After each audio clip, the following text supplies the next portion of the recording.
Okay, we'll go ahead and get started. First question from me. Alex, welcome back to Miami. Just give us your thoughts on this extremely long match today and the win. I'm really happy with the match today. I really had to dig deep. I know that Laura is such a fighter, so I'm happy with my patience and my strength, both physically and mentally today. Yeah. So thank you. First question up front, please. Here you go. Congratulations on a big win today. You're so popular, Oh, and you're dealing with it. It's incredible. And we talked to James Blake a little bit, and he said he has to give you center court. What is it like with all the adulation? How are you handling it? And anything you want to say to your fans? Thank you. I like to think that I'm handling it pretty well. Of course, I'm super grateful to all my fans because they really, they take the time out of their days to come see me. It's a lot of effort to go out and to come to these events, so I hope they have fun. They purchase tickets, so they're spending their hard-earned money to come see us. So I'm really grateful for that. Yeah. Does it seem like a year that this really got you started? Coleman Wong did well here last year as well. And coming back to play this first match after last year, how many nerves did you feel? How much pressure did you feel that you didn't want to go out first round as well? There's a lot of talk. I mean, there's been a lot of talk towards my direction about this. So you say pressure of coming back, and it's real. I mean, it's definitely real. I guess it's natural for the public or whoever to have some sort of expectation because I did so well last year. But how I approach it is that all the work's been done before this tournament, So I'm happy because I've been doing well throughout the whole year, and I've had results even just last week and the week before and throughout the year from last Miami Open to this year.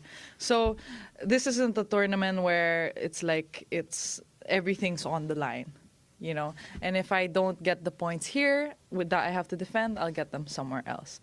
So even when I lost the first set today, I was just thinking, that was a good first set. I was able to compete. She played well when it counted. And I think that's kind of also the mindset that helped me sustain throughout the rest, like the other 2 hours of the match. Yeah. Welcome back. Thank you. This tournament, when you win this tournament, changes lives. Alcaraz changed his last year. Yours, Mensik, maybe even Fonseca to a certain point. Can you tell us the big changes in your life after you left this tournament? And again, you are having a great year. Quarters and semis almost every week. Talk about your progress. Thank you. I definitely have a lot more exposure now in the public eye, which is such a blessing, of course, to have this support and for me to be able to feel the support in my journey. It means so much because I really do work so hard, and it's acknowledged and it's celebrated. What have been the biggest changes? I think in terms of my life, this is my first year being fully on tour. So since Miami of last year, I haven't played a tournament that wasn't WTA. So I think professionally, the level that I am surrounded by has really kicked up a notch. So I think that's pushed me in many different ways. And of course, off the court, I'm recognized a little bit more, which is, which is obviously a very good thing. That means business is good. That means things are going well on court, and of course that means that people like me. So I guess that's, that's always nice. Yeah. Stephanie, right here. Stephanie first. Hi, Alex. Congrats. Speaking of your first year on tour, I'm curious if there's anything that you and your team have learned or adapted on how you are approaching the matches, or maybe how you're approaching recovery, maybe now that you have more experience or more resources? Um, Let me think. It's hard to answer because I've had the same team pre-Miami last year until now, and I'm sure they have changed some things within them. But I think that's also what's the great thing about my team is they don't make it feel like such monumental changes for me. It feels like we take it day by day, and they really keep my feet on the ground. Yeah. Hi, Alex. You seem to have a very great sense of style on your Oh, thank Instagram. Do you love shopping and that? I saw your trip to Nike where the images were really great and you had all these sort of like custom sweaters and really cool stuff. Is that something you're interested at all in fashion and maybe in the future eventually having sort of like custom kits on court and things like that? I would love it. I am a fashion lover. I'm very much into kind of like pop culture, and for example, like when the Met Gala comes out and all the looks, like I'll go through them and I'll see. Not to say that I'm a fashion expert. I like to style myself. I like to feel cool because I think when I think I look good, like I feel good, it makes me more confident. So. Yeah, I am. That's something I would love to be interested in. Yeah. Hi, Alex. Hi. Congratulations on the win. Last year here, you played Iga in the quarterfinals, and you got that really big win. There is a chance you could potentially play her again. What are your thoughts on facing her again, given the experience you had here last year? I would love to face her again. Of course, matches against players of Iga's caliber is always a great opportunity for me. And the fact that I'm able to put myself in a position where a potential matchup with her or even Magda is a possibility, I think that's a really positive sign for me, especially after today's match and how long that dragged out. I'm really happy, and very excited. Hi, Alex. Congratulations on your win. Obviously, we've talked a lot about your popularity. Particularly, I kind of wanted to ask you about your popularity within the Asian community as well. We've seen so many of the younger Asian tennis players now rising. We've mentioned Coleman Wong. Giannis is currently battling it with Eala right now. I'm just curious to know your thoughts on the development and the rise of young Asian players as you guys are making your way up the ranks and doing so well in these tournaments. I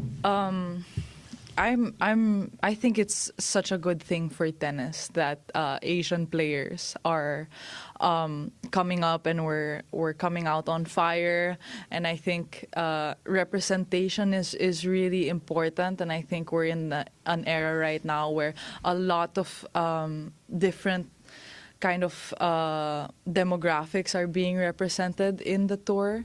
So I think that's a great thing. I remember growing up, I really looked up to Lina because she was Asian. And of course, because she was just such a great competitor.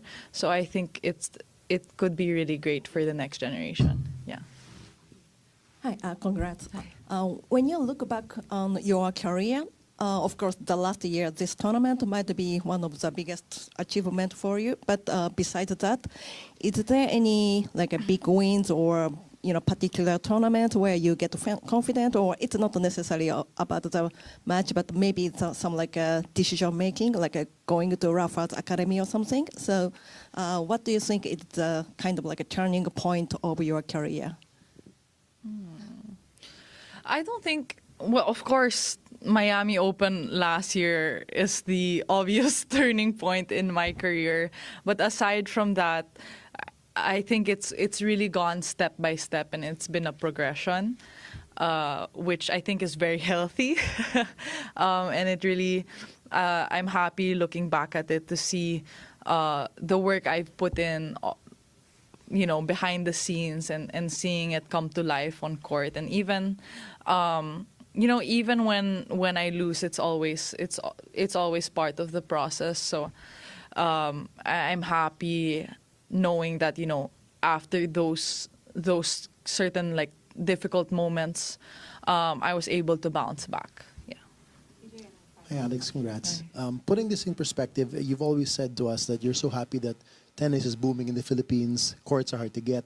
So many young players are now taking up the sport.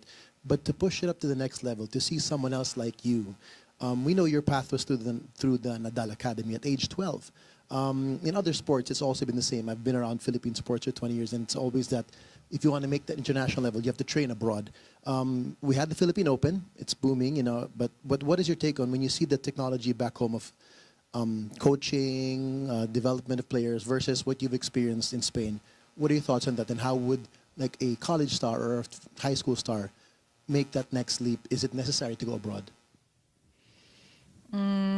As of right now, from what I know of the kind of level or how do you say, like what the resources or in terms of coaching and knowledge or things like that in the Philippines, I frankly think it's still quite far.